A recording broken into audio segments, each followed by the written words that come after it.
Hello everyone and welcome to this video. In this video we're going to be looking at Darkstalkers the Chaos Tower for the PSP. The game was published and developed by Capcom and was originally released in 2004. So let's take a look at what possibly could be the last ever Darkstalkers game and why it deserves your attention. The game's story is essentially that of Darkstalkers 3, where Jeddah is trying to resurrect the vile god who will then consume the world in darkness. Among all this, you then have a cast of characters fighting against each other for their own particular reasons and purposes. The story is fairly straightforward considering it's a 2D fighting game.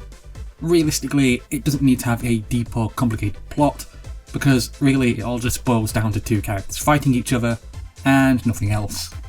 There's not really any RPG elements or anything like that mixed in here. It's quite simple, it's quite basic, it's just your traditional standard 2D fighting game. There is some story here, but just don't really expect it to rock your world or anything. The game's cast of characters is perhaps one of the best and most beloved in all fighting history. This roster shows what happens when brilliance and originality come together. Every character on this roster is special, every character is unique, and they all stand out from one another and really shine. The characters themselves are based off legends and mythical creatures, such as vampires, werewolves, ghosts, zombies, Bigfoot, and various others. Because of all this, all the characters do look, act, and feel very different from each other, which you can't really say about a lot of other fighting games, such as Street Fighter, Mortal Kombat, or a whole host of others, where you just basically have 5 clones of the same character. You don't really get that in this game. Everyone's special, everyone's different, and everyone is unique. It really is an amazing cast of characters which are being created and designed, and it just makes me wish that Capcom hadn't cancelled Darkstalkers 4, as I really would have loved to have seen their newest creations and what they would have been based off. Honestly, this is a roster which you really have to experience for yourself, because I haven't really felt anything like this in any other game in the past several years. This really has an amazing cast of characters, which honestly I really do think you have to try for yourself, because when you do, you'll find out just how great this cast of characters actually is.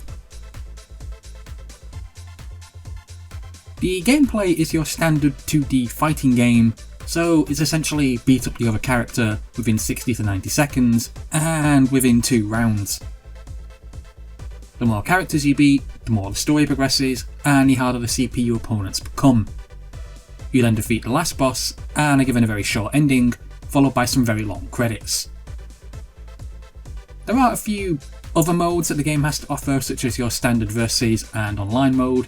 There's also the tower mode where you're given matches and you have to complete certain tasks within that match.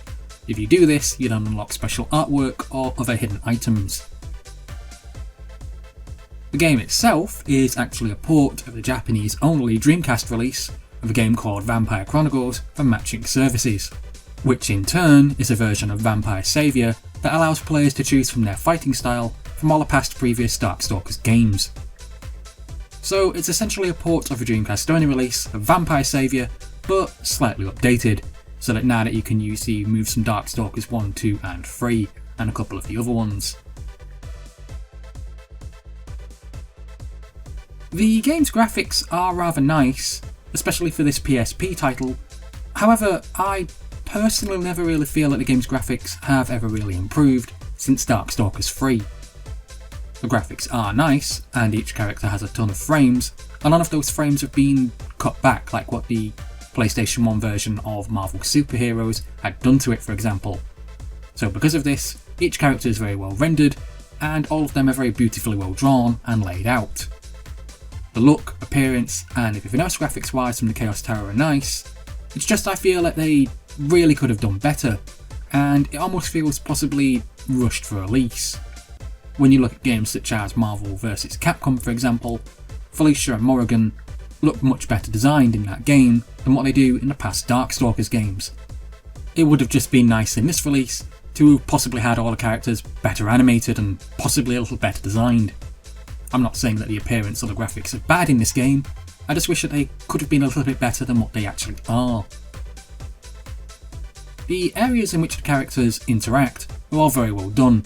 with stages taken from both Vampire Savior and Darkstalkers 3. You're also given the background music from the past games as well. So for example, if you're on Felicia's stage, you have the choice to basically fight her from her Vampire Savior music or her Darkstalkers 3 music, depending on which mode you select in the game. Each stage is very well done and created, with each one having a lot of events happening in the background. You can be in Dimitri's castle and have a masked ball event happening in the background, or you can be on a haunted train as it rushes through the underworld. Just like how the characters are all very well thought out and designed, the same is for these stages as well. Truth is, I would have liked to have seen more, because all the stages themselves are very well beautifully designed and created. They just look so interesting and so fascinating when you notice all the little events that are happening in the background. It just makes me want to have more of them, and to experience more that the game has to offer. And really, considering that this possibly could be the last Darkstalkers game, it really would have been nice if Capcom had just made the extra effort and added a couple of brand new stages just for this game. This is the part which breaks my heart the most about this game. Should I buy? I say this because Capcom, being Crapcom, announced Darkstalkers 4, everyone was happy. Capcom then cancelled Darkstalkers 4 and shut it down permanently, but here's another crappy Street Fighter game with adverts in it which no one asked for. The sad truth of the matter is that Darkstalkers almost feels like an unloved child by Capcom, as none of the games are available on Steam, and I'm just sat here scratching my head because the truth is, I don't understand why. If these games were sold on Steam, they'd sell very well. Darkstalkers franchise is a very much loved franchise, and it's so original and so different, and you can't find a series like this anywhere. So I can't understand why Capcom, wanting to make money, would not at least port this game to Steam. I just don't understand it. If you're a classics game collector as well, and you're after the original PlayStation 1 version of Darkstalkers, then you're going to be in for a bit of a shock, because the game does cost a fair bit now too. The second version is fairly cheap, but I assume that's because it was released on a bad console and not many people want it. Darkstalkers 3 seems to be cheap some months and expensive the next, so it's a case of hit and miss if you can get that on the cheap or not. It's also a case of if you're even a classics game collector if you actually want to waste the time looking for this. Yet, the Chaos Tower for the PSP, I've seen this sell on eBay, boxed and practically brand new, sell for as little as $4. No one wants it. And I'm not sure if this is just because it's a PSP game, or it's just because it's an unloved child. Darkstalkers 4 isn't happening. Capcom killed off the series, and honestly I doubt they're going to bring it back, because that requires time and effort, and I just honestly cannot see them doing it. So sadly, this could be the last ever Darkstalkers game out there that we can ever get to enjoy. Not everyone will have a PSP, and I really highly doubt many people out there are classic console collectors.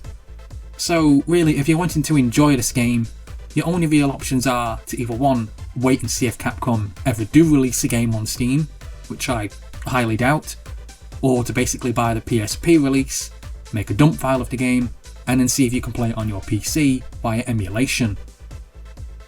It's not a perfect option, it's not a perfect solution, but it's possibly the best that you're going to get if you want to enjoy Darkstalkers The Chaos Tower. Darkstalkers The Chaos Tower is perhaps the best and last Darkstalkers game which we will ever have. I cannot recommend this game enough to people, because really this is a pure classic game which holds up extremely well today. If this was released on Steam tomorrow, this would sell very well, but Capcom just don't seem interested in doing it, and instead they're more focused on putting adverts in their latest Street Fighter game. Well, that's it for this review guys. Thanks for listening, thanks for watching, and please subscribe.